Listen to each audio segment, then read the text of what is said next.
Bom dia, sexto ano!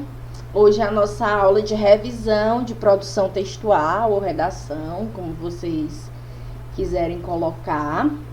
E nós veremos na nossa prova, nós teremos os gêneros, o gênero textual notícia e o tipo de texto injuntivo e prescritivo, que nós já tínhamos visto numa aula passada. Não veremos os provérbios, nós já fizemos uma atividade e já exploramos bem o conteúdo. Então, não vai cair na prova o gênero textual provérbio, somente o gênero textual notícia e o tipo textual injuntivo e prescritivo. Então, vamos lá. Textos injuntivos e prescritivos. Os textos injuntivos e os textos prescritivos possuem uma mesma finalidade, que é a de instruir o leitor. Eles não só fornecem uma informação, como também orientam e guiam a conduta daquele que está lendo. Embora sejam bem parecidos, existem algumas diferenças que nos permitem identificá-los. Enquanto o texto injuntivo informa, ajuda, aconselha, recomenda e propõe, o texto prescritivo obriga, ordena, impõe, exigindo que as determinações sejam cumpridas rigorosamente. Bom, então, a grande questão dos textos injuntivos e prescritivos é que eles são textos que existem para orientar a conduta de quem está lendo, ou ouvindo, ou, enfim, vendo aquele texto. Então, a grande questão do texto injuntivo e prescritivo é essa orientação. A função dele é orientar sobre algo. Enquanto o injuntivo é uma orientação que lhe recomenda como fazer, que lhe propõe possibilidades de como fazer, que lhe aconselha a como fazer, o texto prescritivo, ele ordena o que deve ser feito, ele impõe o que deve ser feito. Então, por isso, eles têm essa grande diferença. E os gêneros textuais que se classificam dentro desses dois tipos de texto são diferentes, como veremos mais na frente. Vamos começar pelo injuntivo.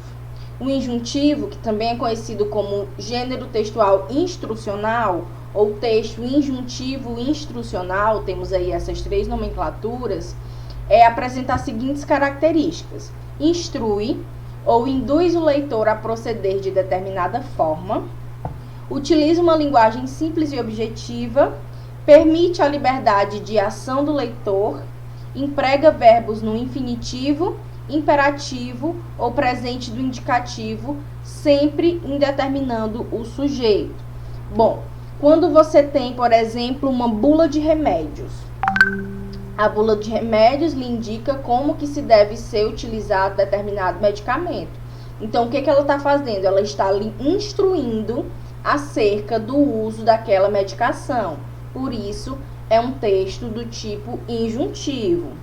Um manual de instrução. O manual de instrução indica, instrui, ensina como que se deve utilizar algo ou montar determinado objeto. Então, você tem aí um manual de instruções de como fazer determinada coisa. Falei do objeto, mas tem para jogos, para infinitas coisas. Uma receita culinária. Uma receita lhe ensina, lhe instrui a como fazer determinado alimento, no caso aí de receitas culinárias. Por exemplo, um bolo, bata os ovos, acrescente os ingredientes secos, acrescente os ingredientes líquidos, vai lhe orientando para que você siga aqueles passos e tenha um resultado. As campanhas publicitárias da mesma forma, como por exemplo a campanha de vacinação, ela é incisiva, vacine-se, previna-se. Então, nós temos aí essa ênfase no que fazer. Então, está lhe instruindo que é isso que deve ser feito. Para que não se tenha dengue não. Para que não se tenha dengue, deve ter... Qual é, meu Deus do céu, o verbozinho da dengue? Previna-se, eu acho, que é o caso de não acumular água, enfim. Então, a gente tem aí também nas campanhas publicitárias essa utilização desses textos injuntivos que instruem e ensinam algo para o leitor, e nas propagandas, como por exemplo, o grande exemplo, né, a propaganda da Caixa. Vem para a Caixa, você também. Está ali instruindo de que ir para a Caixa é a melhor opção. Então, você acaba ali se deixando levar pela injunção desse texto. Então, o texto injuntivo, ele é isso. Por que dizem que o texto injuntivo permite a liberdade de ação do leitor? Bom, você tem ali uma orientação e você tem a possibilidade, você tem a opção de seguir aquelas orientações ou não seguir aquelas orientações. É uma escolha sua. Você vai dizer se você vai tomar o remédio daquela forma, se você vai jogar o seu jogo daquele jeito, se você vai seguir a receita à risca. Você pode escolher e isso é completamente pessoal. Já os textos prescritivos, por exemplo, você não tem a opção de não seguir o que está sendo ali indicado, do que está sendo instruído. Então, é uma grande diferença, uma das principais diferenças do texto instrucional para o texto prescritivo. Aqui alguns exemplos, né? A gente tem aqui a receita culinária, que vai lhe indicando aí como fazer algo. Manual de instrução, que vai ensinando o que fazer, onde apertar e tudo mais. Campanha publicitária, vacine-se contra o sarampo. Propaganda. E é isso. Esses são os exemplos de textos injuntivos. Injuntivos instrucionais. Agora vamos ver os prescritivos. O texto prescritivo apresenta as seguintes características: instrui o leitor em determinado procedimento, da mesma maneira, exige que o leitor siga as suas determinações, ou seja, o não cumprimento de todas aquelas determinações vai causar algum problema para a pessoa que está sendo instruída, não permite a liberdade de ação do leitor. Emprega verbos no infinitivo, imperativo ou presente do indicativo, sempre indeterminando o sujeito, da mesma forma como os textos injuntivos. A grande diferença, na verdade, é essa. Os textos prescritivos são regras de trânsito, edital de concursos públicos, a nossa Constituição Federal, cláusulas contratuais, leis. Por exemplo, se você lê um contrato e você assina esse contrato, o não cumprimento de uma daquelas instruções do contrato vai gerar, por exemplo, uma multa. Ou seja, é obrigatório que se cumpra as regras do contrato. Se você não obedece uma regra de trânsito, por exemplo, você também recebe uma multa. Então, você precisa compreender aquelas determinações e segui-las. É obrigatório. Por mais que algumas pessoas não sigam. Se você, por exemplo, faz algo que não é constitucional, que é inconstitucional, você está ferindo a nossa Constituição Federal, portanto, você pode ser preso ou ser punido de alguma forma. Então, você foi instruído, mas não seguiu aquela instrução e você, de alguma forma, foi punido. Ou aconteceu algo. No caso de edital de concurso, nós temos lá todas as exigências. Se você não cumpre uma das exigências, você não vai poder fazer a prova, não vai poder assumir o seu cargo que você fez a prova. Então, nós temos aí diversas possibilidades que acontecem caso as instruções do texto prescritivo não seja colocada como regra. Então, vamos lá. Alguns exemplos, né? Nós temos aqui a Constituição Federal, que são os direitos e deveres fundamentais, né? Individuais e coletivos. O artigo 5, que todo mundo que é brasileiro deveria saber os seus direitos e deveres, né? Pelo menos o essencial da Constituição. Placa de trânsito, lei de trânsito, regra. E é isso, sobre os textos injuntivos e prescritivos. Agora nós vamos ver um pouco sobre... Opa. Só um minuto, gente. Sobre o gênero textual notícia. Então, vamos ver aí o nosso próximo assunto. Opa, nono ano não, é sexto ano. Notícia. Bom, o que é a notícia? Notícia é um gênero textual jornalístico, ou seja, o veículo pelo qual a notícia é repassado são jornais, é o jornalismo em si. A linguagem clara e objetiva e utiliza a norma padrão da língua. Bom, a notícia tem como foco repassar uma informação para determinado público, para um grande público. Por isso, a utilização da norma padrão da língua. O ideal é que uma pessoa que está lendo no Nordeste, uma pessoa que está lendo no Sul, outra no Norte, outra no Sudeste, todo mundo compreenda. Eu sempre esqueço o Centro-Oeste, né? O Centro-Oeste é assim, o primo pobre dos estados, porque a gente sempre esquece. Enfim, isso foi um pouco estranho de se falar. Enfim, o ideal é que todas as pessoas de todas as localidades compreendam o que está sendo ali repassado na notícia. Por isso a utilização da norma padrão da língua. E por isso também uma linguagem clara e objetiva, porque o ideal é que tanto pessoas com uma alta instrução quanto pessoas que têm um nível básico de leitura consigam pelo menos compreender o que aquela notícia está querendo dizer. Então, por isso, a linguagem clara e objetiva e a norma padrão da língua são utilizadas. Caráter informativo impessoal e imparcialidade. Bom, o ideal é que as notícias elas não possuam marca de autoria. O que é marca de autoria? Marca de autoria é a visão da pessoa que escreveu acerca das coisas. Então, a intenção é que seja impessoal, onde a opinião do jornalista que produz a notícia não seja colocada dentro do texto. Só que nós sabemos que é muito difícil que haja uma completa imparcialidade. Isso não existe, mas há a tentativa de ser impessoal.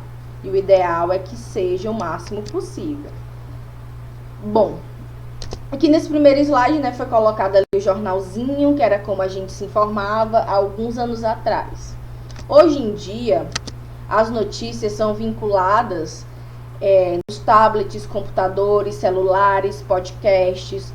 Nós estamos no que os especialistas chamam de a era da informação e também a era da comunicação. Nós estamos sempre conectados, nós sabemos o que acontece no Brasil e no mundo na hora que acontece. Então, nós estamos ali sempre imersos dentro de uma rede de informações.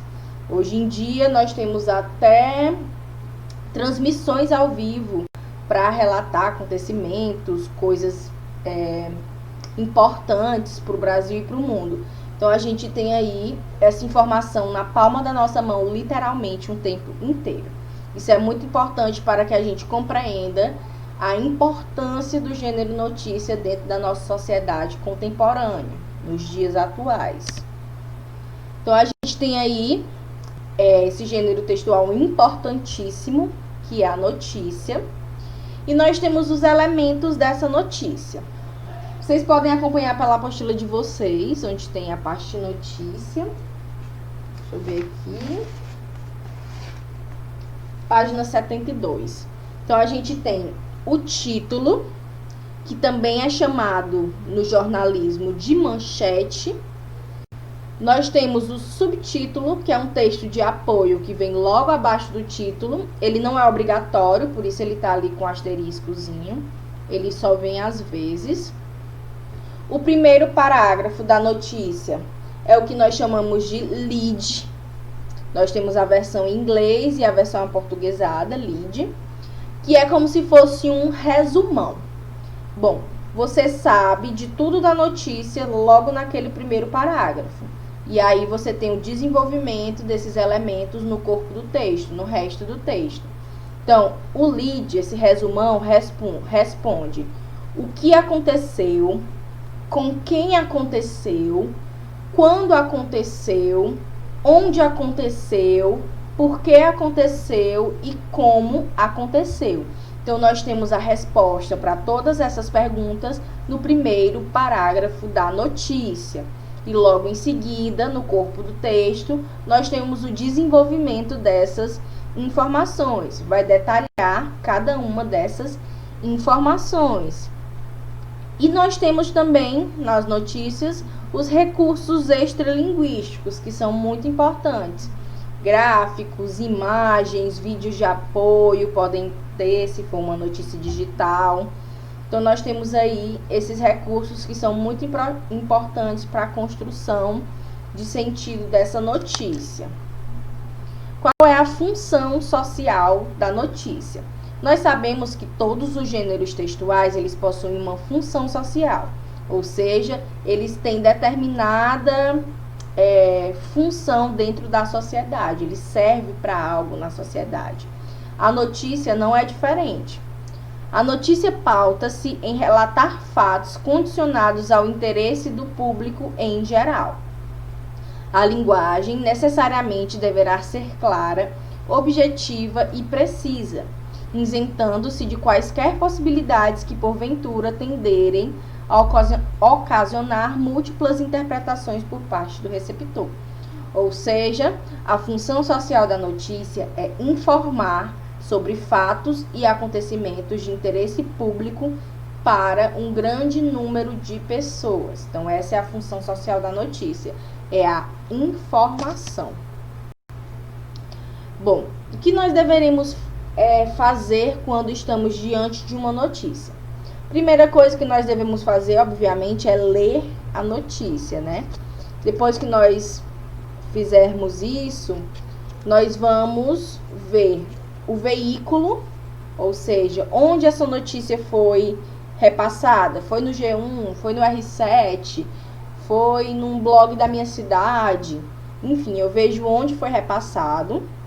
Eu compreendo as tendências políticas daquele veículo, que nós sabemos que isso é muito importante. Não veremos tanto isso agora, mas é uma coisa muito importante. A data de publicação e o autor dessa notícia, se tiver, que geralmente as notícias elas não têm marca de autoria, portanto, elas não vêm assinada por nenhum autor. Ela só é veiculada ao suporte que ela está sendo colocada. Nós devemos também notar os recursos extralinguísticos, porque eles são essenciais para a construção da notícia. Por exemplo, se é uma notícia sobre política, sobre o presidente, a foto que se utiliza para noticiar aquilo, ela diz muito sobre a notícia. Geralmente, os jornais e plataformas que defendem o presidente utilizam fotos dele sorrindo ou com a multidão, fotos bacanas que repassem pro leitor essa visão de que ele é boa pinta.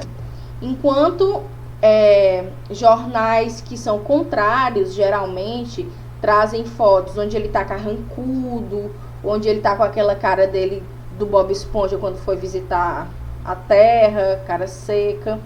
Então, a gente tem aí esse recurso extralinguístico que ele é essencial para você saber ali o caráter ideológico daquela notícia. Outra coisa que você tem que ver é a relevância social.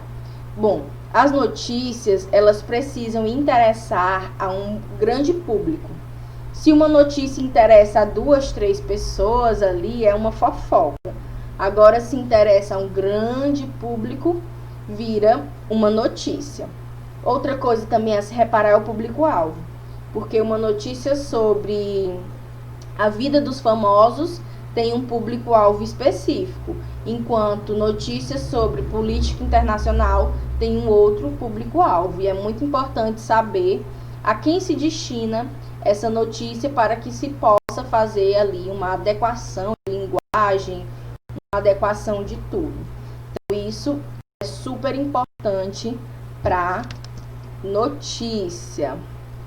Aqui um exemplo do que eu falei, né, desse recurso visual, como é importante. A Veja era claramente contra o PT, né? Então tinha aí as fotos utilizadas, era sempre assim, uma coisa meio pejorativa.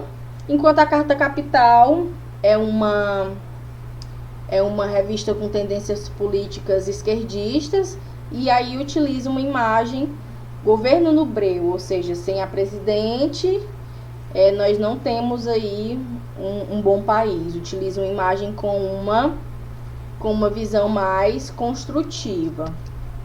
Do mesmo jeito aqui, essa revista Total, que eu não conheço, é a favor do Bolsonaro, aí utiliza uma foto dele sorrindo e tal, descontraída, enquanto a Veja é claramente contra o governo Bolsonaro e utiliza já uma foto dele com essa cara dele de Bob Esponja quando foi visitar a Terra, né? Então a gente tem aí essa é importante observar também os recursos extralinguísticos além da notícia. Então, por hoje é só. Espero que vocês façam uma boa prova. Prestem muita atenção nas características dos textos injuntivos e prescritivos e no gênero textual notícia. E por hoje é isso. Beijão e até daqui a pouco com a correção do exercício. E amanhã, nossa revisão de literatura e correção do outro exercício. Tchau, tchau.